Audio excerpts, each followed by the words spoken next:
Hello, welcome to Lemington Station Model Railway.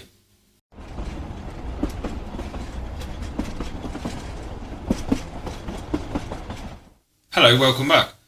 Unfortunately, I'm sorry it's been so long since my last upload, but I've got a few bits in this video and we'll go through it now.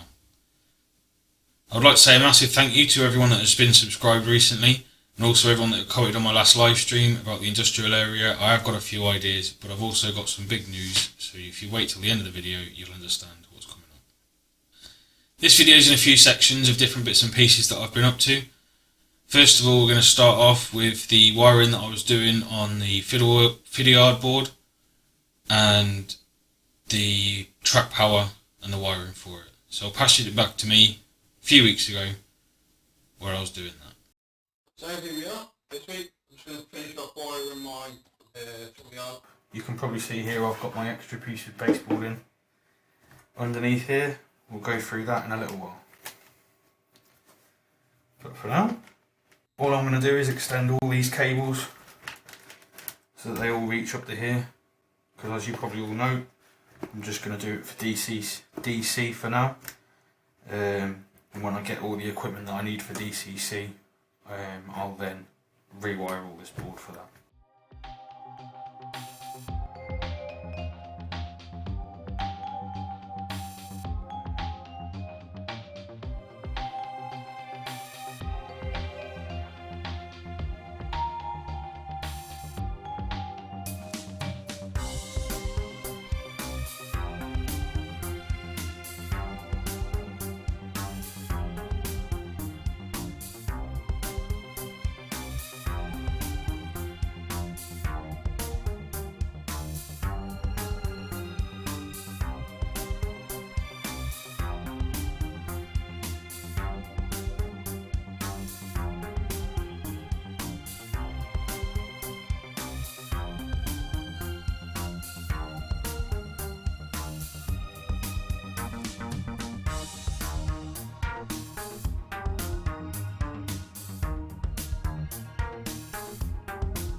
Now here I just wanted to show a little bit of an example of how you can use the helping hands to solder a wire, so you can extend the wire. When you're only just using a small short piece of wire, it can be quite difficult to hold them together, but this just shows how you can use the helping hands to solder the wire.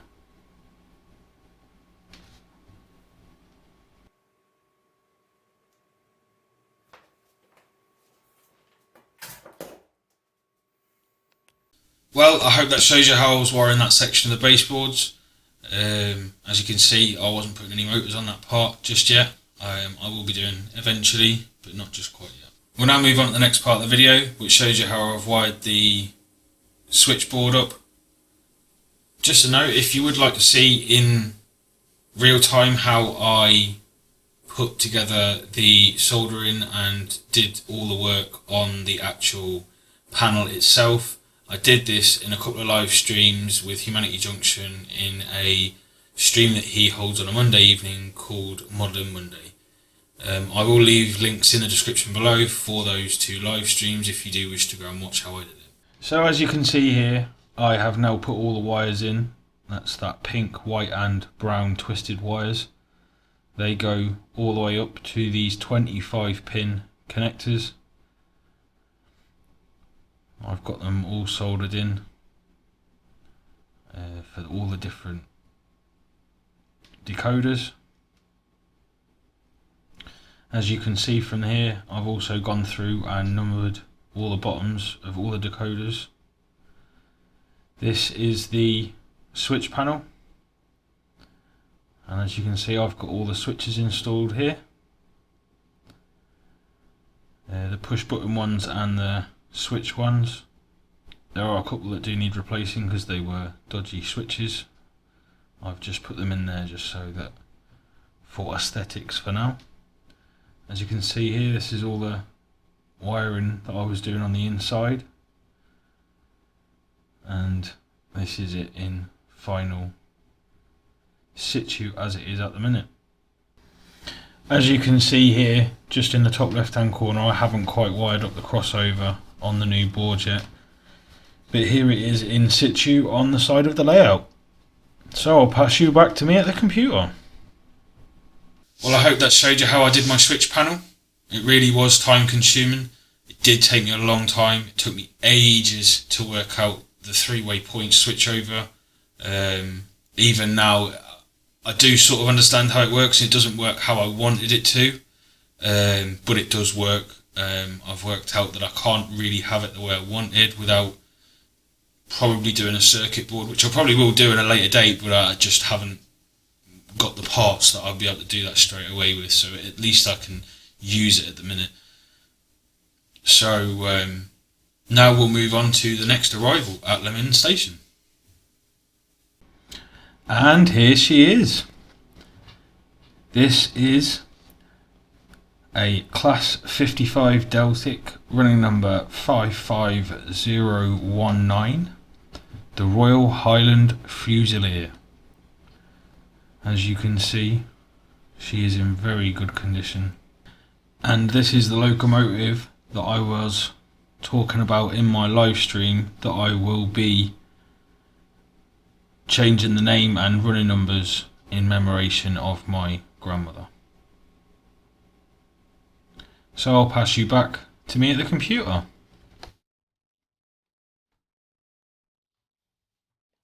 I do love that locomotive. It is a lovely looking locomotive. I will be doing another video on it running and with the sounds as soon as I do get hold of a DCC controller. I had my eye on it for a while. The guy kept it aside for me for a long period of time, which I'm much appreciated for. And now we'll move on to a little channel update. There are two lots of big news here at Lemington Station. The first is obviously I've got a new job, which is why I've also had a little bit less time trying to do all the filming and doing bits and pieces on the layout and working on the layout. The main other piece of news is that I am actually moving house. I'm moving from a 2-bedroom flat into this 2-bedroomed house. As you can see here, my railway room is going to be a little bit larger than what it is now. I'll be able to use this area over here for the desk area, and then I'll be able to use the rest of this area here for the layout. Also in this there might be a channel name change, but I'm not sure because I still will have now a space for a station and also hopefully a yard. So we'll just have to wait and see what happens there. Big news here at Lemington Station. I must admit everything that I have been doing and work-wise on the layout over the last few months has probably been, I wouldn't say to waste, I've learnt a lot, but this house does actually have a loft, but I'm not sure on how much space I'm going to have up there, so we're going to get it boarded out and we'll go from there. But I do have the other bedroom downstairs that I can use as half sort of office space stroke, I suppose you call it video editing and live streaming space, and then I'll be able to have the layout behind me. I'm not exactly sure what I'm going to do. Obviously I'll do another video on Anywhere. This time I'll probably go into a little bit more depth about it because everybody's been asking about that. Everyone's been asking about a couple of different bits and pieces about it, so I might do another video on that. That might be the first video I do from the new house, because then obviously I don't have to worry about majorly getting everything else sorted, because there are a few other bits and pieces that I need to do around the house before I can start getting the layout up. So again, I hope you've enjoyed the video. If you have, please hit that thumbs up button. It does really help YouTube's algorithms and helps my video get seen by as many people as possible. Again, if you're not a subscriber, please do subscribe. It is free. and it shows me that you want to see more of my content. So, thanks for watching. See you again. Bye for now.